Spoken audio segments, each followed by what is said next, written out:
जो हम ये फॉरेक्स वाला टॉपिक पढ़ रहे हैं उसका कुछ थ्योरेटिकल एस्पेक्ट है जिसमें से क्वेश्चन पूछ लेता है। पेज नंबर 5 खोलिए। पेज नंबर 5 में नीचे लिखा हुआ the world currency market is very large market with a large number of participant लिखा हुआ है। मेजर पार्ट पेज नंबर 5 में नीचे लिखा हुआ है और सिंपल है who are not the participant of forex market, ऐसे आ जाता है कभी। तो सिंपल रीड आउट कर रहे हैं। सेंट्रल बैंक, सेंट्रल बैंक कौन हुआ?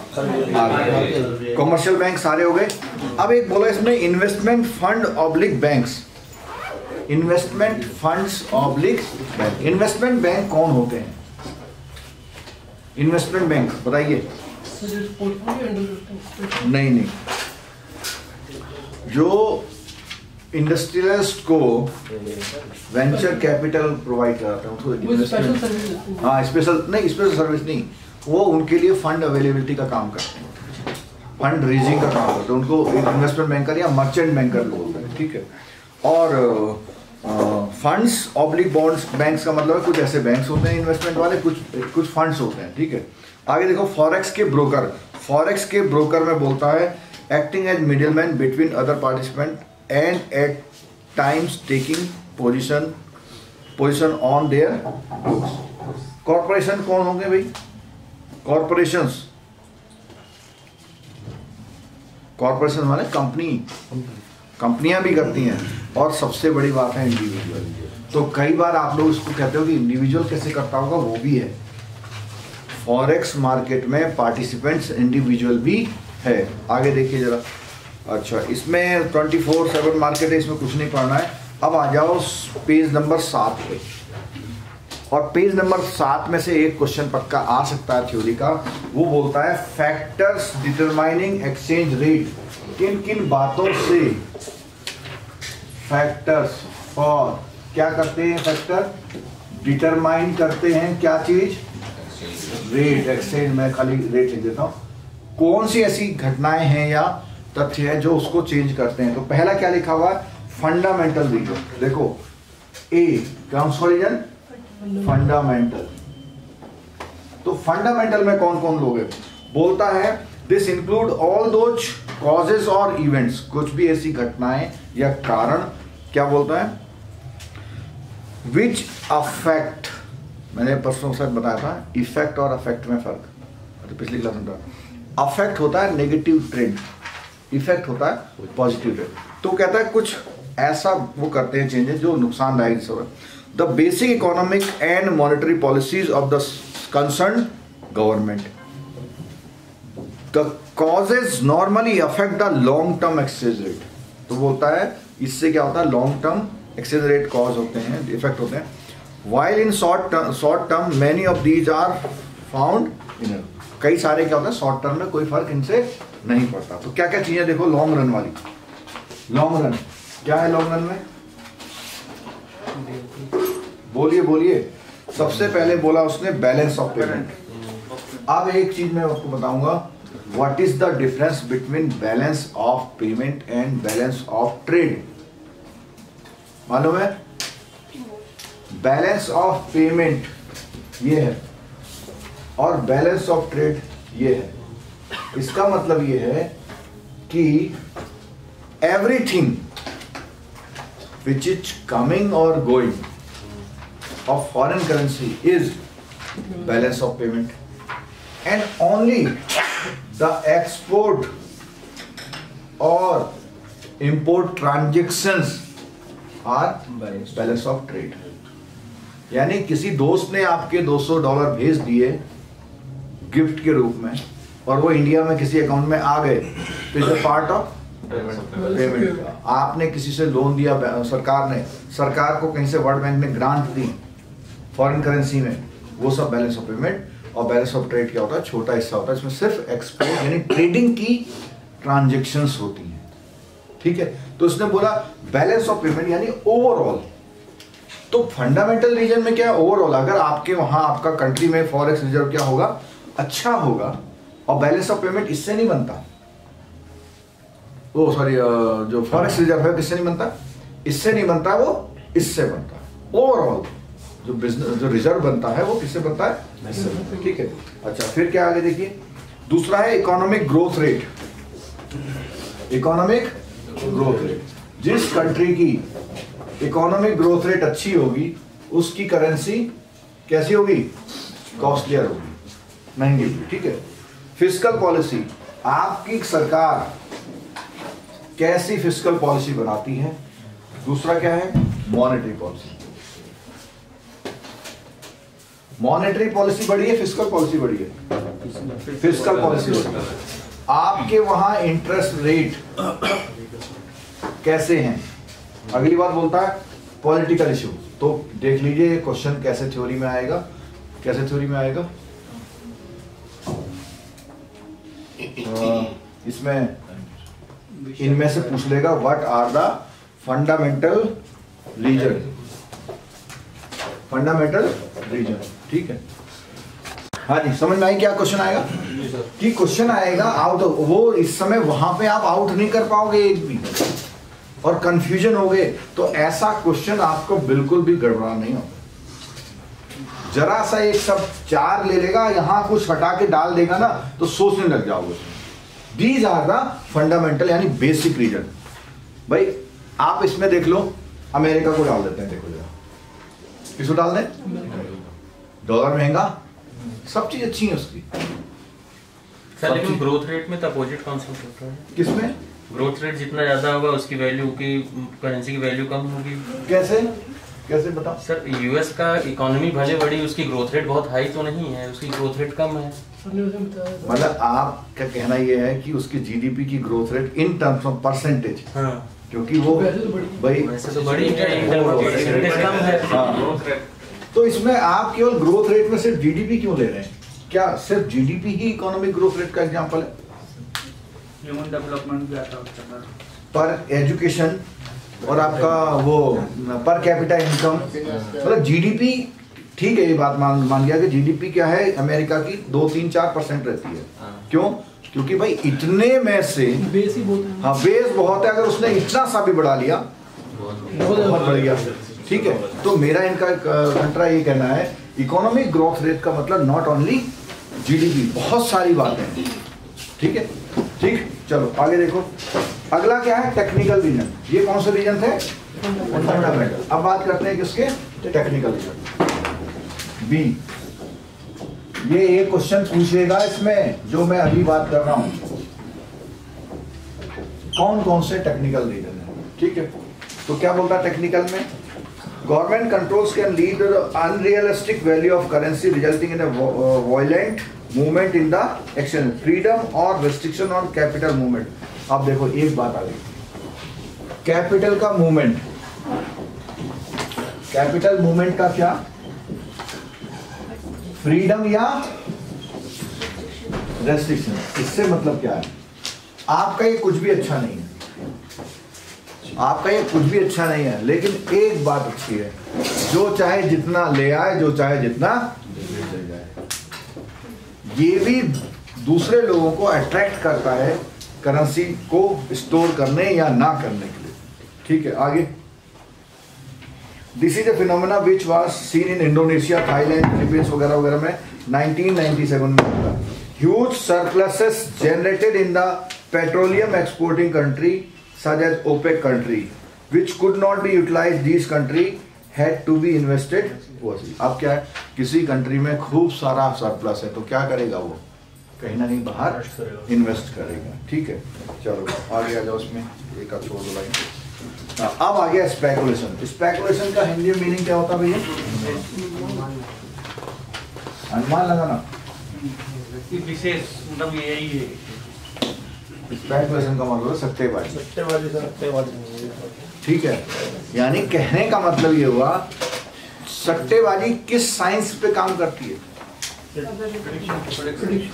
कुछ नहीं, कोई साइंस नहीं है। ऐसे ही बोल दिया आपकी सचिन अगली बॉल छक्का मारेगा, लग गया तो लग गया, सेंस से काम करती है। नहीं, कुछ नहीं, इतना अभी नहीं हुआ, सिक्स सेंस नहीं हुआ भाई, वो अभी थ्योरी में ही चल रहा है। प्रैक्टिकल होता है, थ्योरी में ही आया। चलो समझे, एक अभी कल्पना है वो, लेकिन ऐसा अभी तक बहुत हो रहा है, ठीक है। तो मेरा कहने का स्पेकुलेशन। तो क्या हुआ साहब, सुबह सुबह एक खबर आई कि नमक जो है कल 200 रुपए किलो हो जाएगा, ऐसे ही बोल दिया किसी ने, और 2 घंटे में नमक लेने की भीड़ लग गई। स्पेकुलेशन, जो आधारहीन कुछ बातें होती है। मतलब ये फंडामेंटल रीजन बिल्कुल ठीक है, इकोनॉमिक स्ट्रॉन्ग है, टेक्निकल रीजन क्या क्या परमिशन है वहां पर, ठीक है, या पेट्रोल के दाम बढ़ गए, कम हो गए, ज्यादा हो गए किसी घंटे में, कुछ ऐसी बातें। तीसरी बात बोला उसने स्पेकुलेशन। तो 3 फैक्टर्स हैं किस बात के, कि जो फॉरेन करेंसी रेट के एक्सचेंज के फ्लक्चुएशन के लिए मतलब जिम्मेदार होती है। 3 फैक्टर, ठीक हो गया। अच्छा, अब आगे देखिए, जो आगे वाले 2 पेज हैं ये मैंने बिल्कुल आपको बता दी थे बहुत बढ़िया तरह से, ठीक है। पलटते हैं उसको, एक्सचेंज डिस्काउंट वगैरह वगैरह वगैरह, डायरेक्ट वगैरह, इनडायरेक्ट। हाँ, एक चीज है फिक्स्ड वर्सेस फ्लोटिंग। खोलिए पेज नंबर 11 में, फिक्स वर्सेस फ्लोटिंग का रेट क्या है। तो फिक्स वर्सेस फ्लोटिंग का सिंपल मतलब है कोई आपने चीज फिक्स कर दी, फ्लोटिंग में क्या है, किसी से लिंक कर दिया। फ्लोटिंग में क्या है, लिंक कर। जैसे मैं बताऊं, कल तक हम कर रहे थे भैया कि आज का जो स्पॉट रेट है उसमें हम इतना उतना प्लस माइनस करेंगे, these are the fix kind of rates. Floating ये होते हैं उस दिन लिवर जो होगा उससे मैं 45 पैसे ज्यादा लूंगा। अब लिवर क्या होता है, लंदन इंटरबैंक ऑफर्ड रेट, जो कि दुनिया में फॉरेक्स एक्सचेंज के रेट के लिए रेफर किया जाता है, ठीक है। इवन फॉरेन करेंसी के जो डिपॉजिट्स हैं उनके लिए भी लिवर को रेफर किया जाता है। तो वो जैसा होगा, आप जो लोन देते हैं, अगर आपने देखा होगा अपने डॉक्यूमेंट में एक सेंटेंस लिखा था कि the interest rate will be 0.75 above MCLR। अब MCLR क्या चीज है, कीप ऑन चेंजिंग, अभी 15 दिन बदल जाए, 2 महीने बदल जाए, तो वो जो आप अबव वाला तो रहेगा। कहां से लिंक किया उसको, these are a kind of floating rate. और फिक्स क्या होता है, 9.5% में आपको कार लोन दे दिया, कोई मतलब नहीं MCLR कितना, ठीक है। प्राइवेट बैंक क्या करते हैं, अधिकतर कौन सा रेट यूज करते हैं, फिक्स वाला। कार वाले लोन सब फिक्स रखते हैं, हाउसिंग वगैरह में लंबे छोटे 5 साल वाले लोन फिक्स कर देते हैं इतना, ठीक है। और लेकिन वो क्लॉज ऐसा रखते हैं कि मे बी चेंज, फिक्स भी। अच्छा, जब देखते हैं यार बाजार में तो 3% का फर्क हो गया तो बढ़ा देंगे, फिर आप लड़ते रहो, जिसको समझ जाएगा ठीक है, नहीं तो आ जाओ आगे। एक इसमें ये क्वेश्चन आप लोग बहुत पूछते हैं, बिड एंड ऑफर। देखो बिड एंड ऑफर को समझ लीजिए आप। बिड का मतलब होता है बाइंग, बिड का मतलब क्या होता है, बाइंग।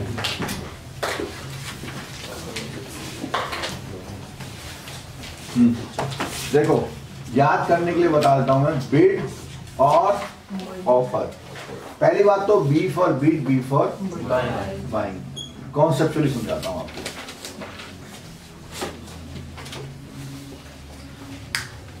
दुकान में गए, वहां लिखा हुआ है ये आइटम प्रिंट है, तो shopkeeper is offering that kind of things in such amount.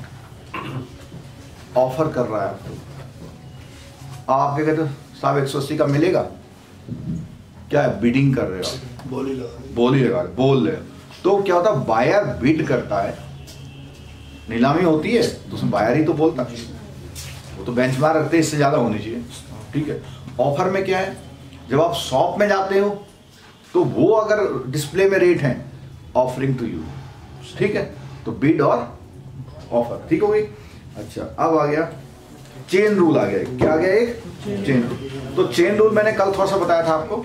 Chain rule में क्या बोलता है, देखो, it is used to attaining a comparison और ratio between the two quantities. कल बताया था ना, ठीक है। Link together through another, link together through another और अदर क्वांटिटीज, ठीक है।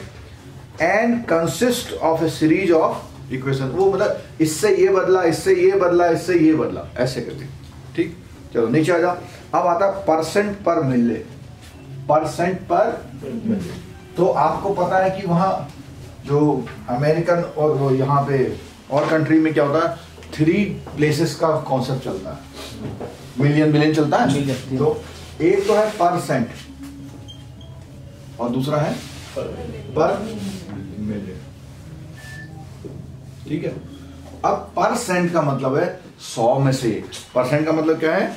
100 में से 1। और पर मिले का मतलब है 1000 में से 1। ठीक है, तो इसमें देख लो साफ साफ लिखा हुआ है परसेंट और पर रुपीज लिखा हुआ है। ₹1 पर 100 रुपीज, ₹1 पर 100 रुपीज। ठीक है, तो ठीक है, पर मिले और पर माइल हो गया।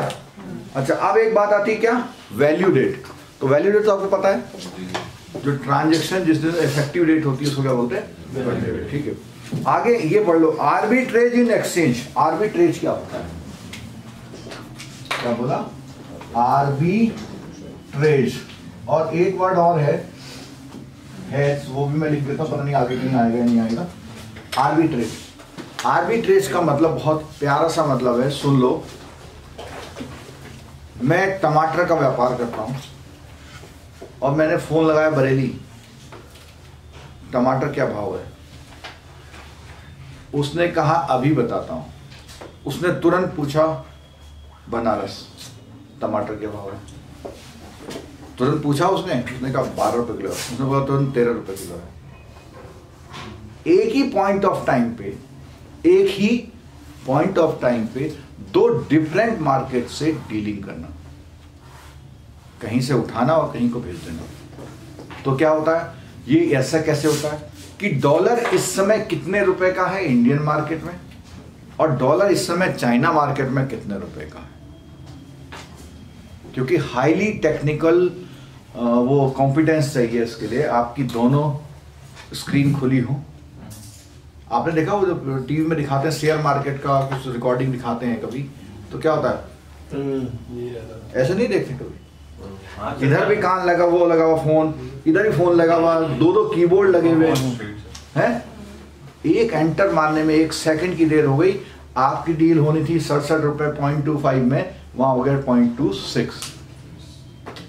तो आर्बिट्रेज में क्या है? एक ही पॉइंट ऑफ टाइम पे दो डिफरेंट मार्केट से डीलिंग करना, सस्ता खरीद के महंगा मीडिएटर। हम है तो मीडिएटर, लेकिन वो तब है आज सुबह खरीद के शाम को बेचना नहीं है वाला, सेम टाइम। ठीक है, चलो आगे जाओ। हेज के बारे में बताता हूं। अगर इसमें देखना है, देखो ये लिखा हुआ है, सबसे नीचे लाइन में लिखा as applied to the dealing in the foreign exchange, arbitrage consist of purchase of one currency for the one centre accompanied by the almost immediate sale against the same currency in the other center। ठीक हो गया, आगे चलो। अब आ जाओ, अब अगली आती है foreign exchange dealing room operation. 1 number पक्का। ये पहले हेज बताता हूँ। हेजिंग क्या होती है? आप लोग घरों में बाहर, घर के मकान के बाहर जो वो फूलों की झाड़ी लगाते हैं उसको क्या बोलते हैं? हेज बोलते हैं। वही है, सही, रोकना। ठीक है, वो जानवरों या छोटे मोटे उनसे रोकने के लिए होता है। ये होता है लॉस को रोकने के लिए। हेज फंड है। कौन से लॉस को रोकने के लिए?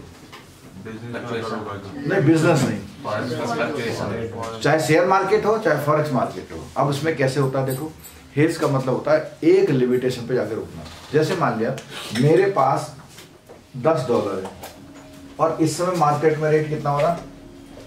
67। ठीक है, और मैंने रखे हुए हैं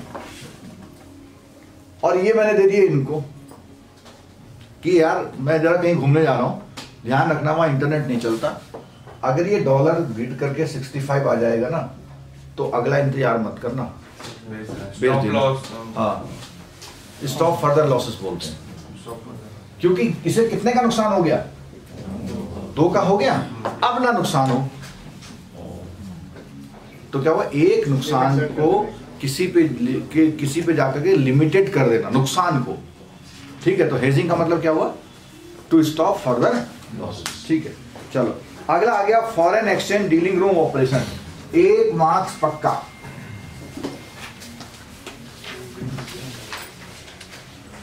ये आपका आगे बुक में भी है, जहां ट्रेजरी ऑपरेशंस हैं तब भी इसकी बात हो रही है। डीलिंग रूम बैठा लो भैया इनको भी यार। ट्रेजरी ऑपरेशन में जो डीलिंग और इसमें जो है वो क्या डिफरेंट है? सेम है, सेम। देखो फॉरेक्स का जो बिजनेस होता है एपेक्स लेवल पे, वो एक तरह से क्या है, ट्रेजरी की तरह काम करता है। ट्रेजरी में ही एक पार्ट फॉरेक्स होता है, ये समझ लो ऐसा। ट्रेजरी में डोमेस्टिक करेंसी और फॉरेन करेंसी इस तरह से होता है, ठीक है। तो देखिए इसमें बेसिक तो नहीं बता रहा हूँ, बेसिक सिंपल ये है कि भैया आपके वहाँ कितना फॉरेन करेंसी पड़ा हुआ है, कितना चाहिए, कितना एक्सेस है, कब बेचोगे, कितने दिन बाद मिलेगा, ये सब चीजें बात है, ठीक है। तो इसमें देखिए जरा आगे आ जाइए अगले पेज पे। अगले पेज पे और कॉमन सी बात ये है कि सरप्लस को ठिकाने लगाना, डिफिसिट की अरेंजमेंट करना, ये ट्रेजरी का काम है, ठीक है। प्लस फॉरेक्स वाली जो ट्रेजरी डीलिंग रूम बेसिकली, इसका एक काम और है, जो डीलिंग्स आपने ले ली उसको प्रोसेस करना। आपने काउंटर पे ले लिया, अब आगे कुछ करना पड़ेगा ना, सिस्टम में डालना, क्लियरिंग करना, नोस्टो अकाउंट है वोस्टो है, उनकी क्या बैलेंसिंग करना, ये सब काम है ना। तो पहले इसमें लिखा हुआ तीसरे पैराग्राफ में the other part, sorry second paragraph में क्या बोला, the currency position on the other hand deals with the overbought and oversold. मतलब करेंसी पोजीशन से मतलब आपके पास कल की तारीख में कितने का खरीदा है और कितने का बेचा है, तो उससे ओवर पोजीशन या ओवरबॉट कुछ ज्यादा होना या ज्यादा रखना या ज्यादा कम होना, ठीक है। बोलता है arrive order taking various merchant और interbank transactions and the dealer will be concerned with the total overall net position which exposes the dealers to exchange risk from the market. और ऐसा होने से क्या होता है, उसको मार्केट का रिस्क होता है, ठीक है। फिर आगे क्या बोलता है, the dealer has to operate within the permitted limit prescribe for the exchange position by the management. तो ये किसको दिक्कत आ रही है, जो ट्रेजरी डिपार्टमेंट है वो ओवरऑल नहीं है, कोई मैनेजमेंट भी है उससे ऊपर। अल्टीमेटली वो कहेगा भाई आज जो है $5,000 से ज्यादा का डील मत करना, उन्हें कहीं और इंफॉर्मेशन है कुछ और, या पावर्स ऑफ ट्रेजरी ऑपरेटर्स जो होते हैं उनकी। तो फिर क्या बोलता है, the dealers has to operate within the permitted limit prescribed for management. The fund position comprises of items that are ready in nature affecting fund position immediately as also those in the nature of forward. पर अभी वाले, immediate वाले, forward वाले, आज की dealing कितनी है, 90 दिन के बाद वाली कितनी है, कितना ले रहे हैं, कितना दे रहे हो, सारी चीजों की कैलकुलेशन की बात है, वो सब करता है। Thus the dealer also needs to manage gap position in the different. Gap position में डिफरेंट करेंसी का मतलब क्या है कि 25 तारीख को हमने किसी को वादा किया है हम 5 लाख यूरो देंगे, और 25 तारीख को हमने हमसे किसी ने वादा किया है कि 2 लाख यूरो देंगे। इस चीज का गैप, ये क्या है, गैप, करेंसी गैप है। एक तो ओवरऑल हो गया, और ये कौन सा गैप है, पर्टिकुलर करेंसी गैप है, तो वो अरेंज करनी पड़ेगी हमें, ठीक है। आगे तो अब बोलता है दूसरा back office, the other part of the dealing room is back office. अब देखो तो बैक ऑफिस की बात है, तो बैक ऑफिस में देखो अंडरलाइन करो क्या इंपॉर्टेंट बोला हुआ इसने, क्या करता है बैक ऑफिस। एक तो करता है क्या, प्रोसेसिंग करता है। देख लो इसमें से क्वेश्चन यही आएगा कि which is not the function of this, 5 बातों में से एक हटा देगा। हाँ बोलो, पहली बात क्या बोली उसने, प्रोसेसिंग करता है, अकाउंट्स मेंटेन करता है, रिकंसिलिएशन करता है, और ये खास बात है, ठीक है। और फ्रंट ऑफिस क्या करता है, हाँ डील्स एक्सेप्ट करता है, यानी फ्रंट ऑफिस में चीजें लेने देने बेचने कॉन्ट्रैक्ट करा उसने, प्रोसेस पीछे होगा उसने, ठीक है, कि भैया ये जो लिया था वो बाकी बात है, ठीक है। और इसमें कोई बात है इस पैराग्राफ में, लास्ट लाइन देखना, hence back office has both supportive as well as the checking role. ये आगे देखो इसका, तो ये क्या होता है, सपोर्टिंग रोल भी है इसका, किसको सपोर्ट करता है, दोनों को, फ्रंट को भी और मिडिल वाले को भी, ठीक है, दोनों के लिए काम करता है, ठीक। अच्छा अब आ जाओ, देखो कौन सा है नीचे, मिड ऑफिस, ठीक है। मिड ऑफिस में क्या बोलता है, deals with the risk management. तो रिस्क मैनेजमेंट कौन सा पार्ट हो गया भैया, मिड ऑफिस नहीं, रिस्क मैनेजमेंट मतलब एक तरह से हायर लेवल पे काम, ट्रेजरी, हाँ है तो ट्रेजरी का ही पार्ट, उसी में एक सेक्शन ऐसा बैठा हुआ है जो रिस्क मैनेजमेंट कर रहा है, तो रिस्क मैनेजमेंट करता है। और क्या कर रहा है भैया देखो, पैरामीटराइजेशन का मतलब सब कुछ तय करना, स्केल बनाना, लिमिट बनाना, पैरामीटर रखता है कि ऐसा होगा तो वैसा होगा, ठीक है। और क्या बोलता है इसमें, including forex transaction, it acts as a check over the risk taken by the dealers. तो इसकी निगाह किस पे रहती है, किसका बॉस है, डीलर्स का बॉस है। डीलर को क्या करता है, चेक करता है कि उसने जो कल जो इतने डॉलर खरीदे थे वो ठीक किया नहीं किए, उसको गाइडेंस देगा फिर, ठीक है। और क्या बोलता है, मिड ऑफिस, सॉरी, हाँ, and also gives the supplement them by giving, उसको बताता है, फोन करता है कि यार ऐसा है, वहाँ सिंगापुर में कुछ ऐसा हो गया है, तो ऐसा करना, शाम के बाद ज़्यादा लेना मत, कॉशन कर रहा है, कोई इमीडिएट न्यूज़ आ रही उसे बता रहा है, ठीक है। और क्या बोलता है आगे, हाँ, फिर बोलता है mid office is also suppose to look after the compliance of various guidelines, instruction and is an independent function. अब देखो, डीलर को तो कवर करा दिया किसके ऊपर, मिड ऑफिस, लेकिन जो मिड ऑफिस है वो क्या है, इंडिपेंडेंट है। तो क्या आएगा, which part of the treasury department is independent, front office, mid office. Mid office क्या होता है, इंडिपेंडेंट होता है, और बॉस होता है किसका, डीलर का। और इसके अलावा एक बात उसने और बोली है कि कंप्लायंस करता है। कंप्लायंस किसके लिए करने पड़ते हैं, किसके लिए, आरबीआई या फेमा कंप्लायंस जो भी हैं वो कौन करता है, कौन जिम्मेदार है उसके लिए, मिड ऑफिस, ठीक है। एक तरह से आप ऐसा समझ लो कि मिड ऑफिस आपका रीजनल ऑफिस हो गया, ठीक है, कंप्लायंस कराता है ना, ठीक है। नीचे है और कुछ नहीं है इसमें, और बैक ऑफिस क्या, बैक ऑफिस प्रोसेसिंग में काम करता है। फ्रंट ऑफिस डील लेता है, फ्रंट ऑफिस डील एक्सेप्ट करता है, बैक ऑफिस उसे प्रोसेस करता है। सिंपल बात बताता हूँ, आपका counter is front office, accountant is mid office, नहीं बैक ऑफिस, और वो अपना बॉस इज मिड ऑफिस, ऐसे समझ लो। इसमें थोड़ा ऐसा नहीं है कि फ्रंट मिड बैक नहीं है, इसमें फ्रंट बैक और मिड साइड में रखा हुआ, ठीक है। ऊपर है, हाँ मतलब बॉस है, बताया ना, वो डीलर्स पे वो निगाह रखता है, ठीक है। चलो सर, ये ALM is part of which office? ALM is a part of Which office? which office?